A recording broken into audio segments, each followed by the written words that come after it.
I just can't do this anymore. I mean, I never thought I was going to make films better, but I hoped that I was going to stop them from getting worse.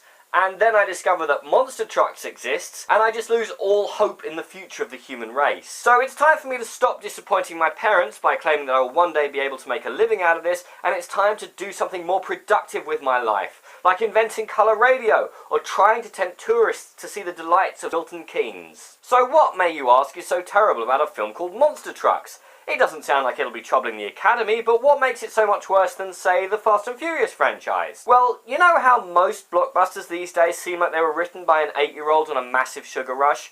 Well, turns out sometimes it is actually written by children. Paramount made the rather strange decision of simply cutting out the middleman and letting former studio president Adam Goodman's 4-year-old son develop the premise for its next major blockbuster. What he came up with was Monster Trucks, a movie which revolves around the conceit that monster trucks actually have real monsters in them. Hang on, says you. That sounds stupid, but it does explain the Transformers franchise. So it's based on an idea that literally came from a 4-year-old. You live in a world with 4 Sharknado movies, so what's the problem? Let it go out on Sci-Fi and get back to campaigning for another Dredd movie. And I would truly love to do this thing, truly I would. But for the single issue that it isn't going out on Sci-Fi.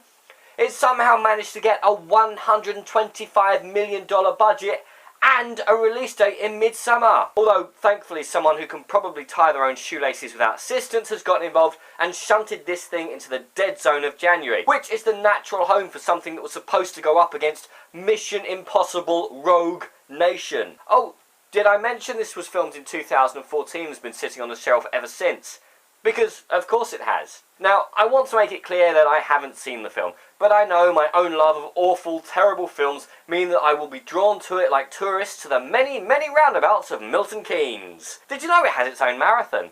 But despite being placed in a not deep and dark enough hole for 2 years, the film's already causing trouble before one ticket has been sold. Paramount's parent company Viacom has had to revise its earning per share expectations to account for, quote, a programming impairment charge of $115 million in its filmed entertainment segment in its fiscal fourth quarter related to the expected performance of an unreleased film, end quote. Yes, Monster Trucks hasn't even hit cinemas yet, and the studio is already proclaiming the film an absolute disaster. Slate reports that Goodman has since left Paramount alongside the head of Paramount Animation, Bob Bacon, the division behind Monster Trucks, and I wish these gentlemen all the best in whatever new job they've managed to fall into. I just hope it has nothing whatsoever to do with film. Either way, guys, what is the worst idea for a film that you have seen on the big screen?